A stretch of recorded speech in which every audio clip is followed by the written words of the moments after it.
Let's start powerful session one. We have 4 speakers in the session to begin with. We have with us Mr. KISHORE Chaudhary to talk about sustainability is not a choice anymore. It is the need of the hour. Mr. KISHORE Chaudhary is a globally acclaimed social entrepreneur and the founder of Jaipur Rugs, one of India's largest manufacturers of hand-knotted rugs, and is often referred to as Gandhi of the carpet industry. Over to you, Mr. KISHORE Chaudhary, for your session on sustainability is not a choice anymore. It's the need of the hour. Hello, everyone. I would like first to thank Santosh and SDGs team for having me here. I would like to quickly take you through the journey of my life, which I call the University of Hard Rocks of Life, because it was only after my college that my real education began. I started my career selling shoes from a little shop that my father have started.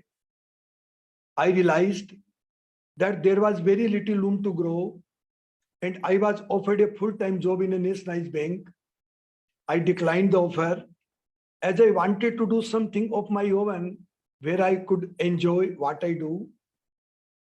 So about 44 years ago, I started with 2 looms in my own house in a small town, Churu, in Rajasthan, in India, as a contractor manufacturer, producing rugs for the larger exporters in Jaipur. I borrowed $200 from my father to buy 2 looms and an old cycle to travel the weaver houses and day-to-day work. The beginning were humble, yet filled with challenges. One of the first challenges I faced was from my own family members. In those days, rug weaver belongs to untouchable class and were not given the same social standing as others. Given the strong class system in India, interaction was not only discouraged, but was looked down upon. I faced a lot of resistance from my own family members, but I could not understand how could they be different human beings. I fell so much in love with weaving and weavers that I used to take my lunch and eat with weavers and their families beside the looms on which they made their carpets. I used to spend an entire day working with them and learned the basic of weaving. I discovered and realized that some of the most beautiful rugs in the world were made by those who did not have the most basic rights in the society. The only encouragement I had was from my wife, who not only supported me, but also sometimes provided the weavers with tea and food. Within 2 years, I established 10 looms in and around my village in Rajasthan. And thereafter, I further expanded as a contractor for next 8 years. After that, I moved to Jaipur to start my own export with my brother.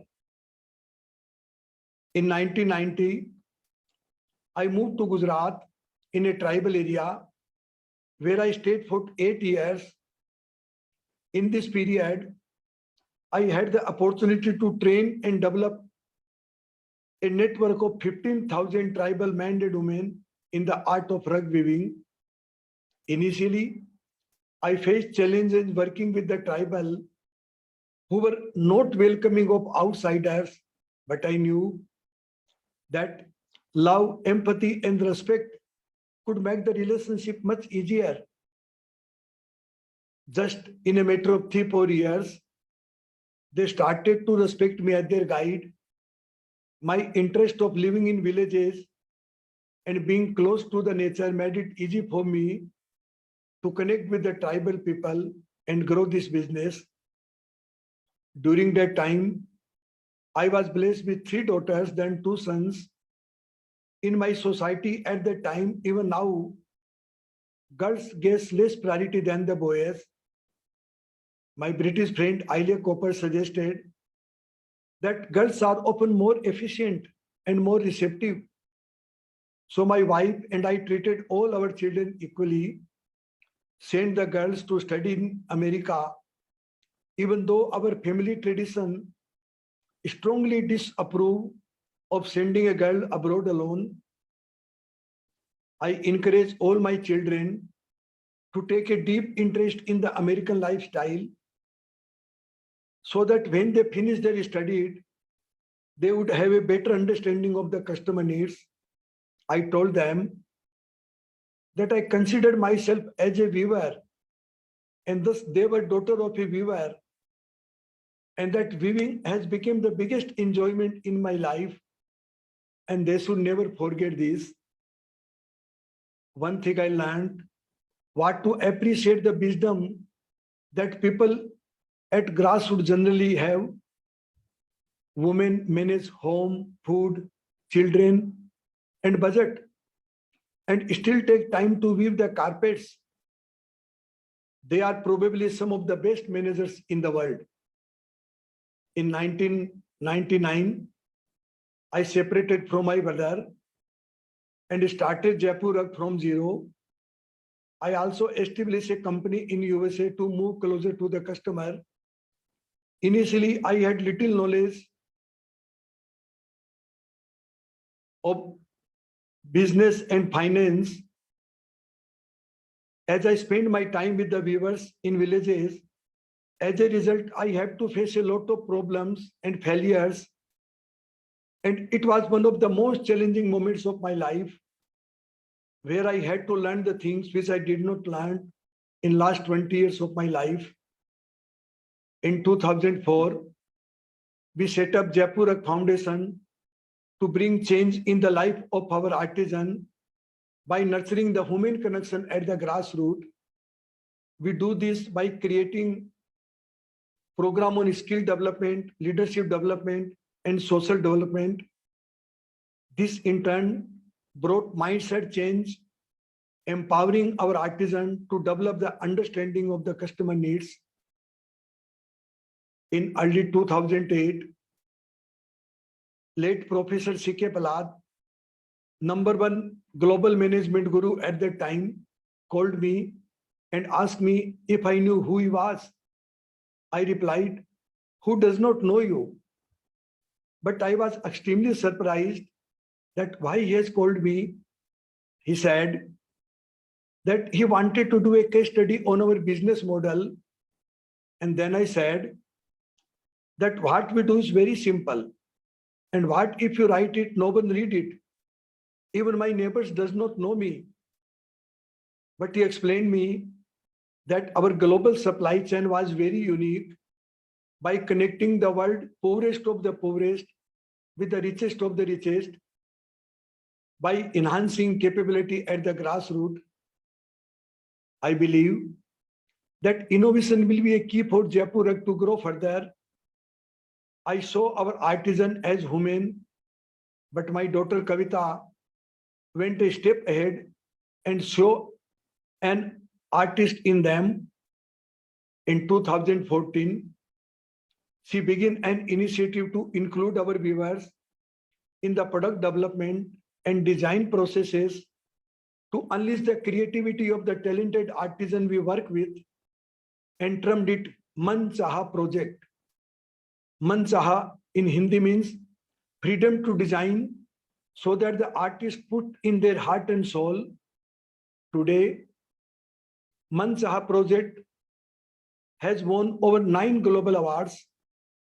In 2017, one of the artisan, Bimla Devi, who has never been out of her village, never went to school, surprised the world with her simple yet magical designs that went on to win the German Design Award. And she went to Germany to take the award herself. One more initiative is Freedom Man Chaha, where we work with jail inmates in Rajasthan. Under this initiative, we started weaving centers at jails, allowing the inmates freedom to express themselves through their original design. The experiment soon became a creative expression of the inmates. Their design sense is very different from the rural women we work with. They make kites in the open sky, wishing to fly like them. Telephone towers, hoping that someday they will connect with their families. The honest expression became popular in the architect and home decor community very quickly. The inmates found a way to have meaningful time and also help their families financially while in jail. Seeing the improvement of these inmates, the jail authority have released some of them early, while others are put in open jail where they are free to move around and work. My future vision for Jaipur is to create the best artisan proposition where each and every of our artisan will become the artist and shall be connected with the world of design. This shall allow the artisan to a greater share of the wealth they produce. Furthermore, I see Jaipur as a platform of connecting the end consumer with the artisans so that they can both emotionally connect with each other. This shall lead the ultimate level of dignity of our artisans.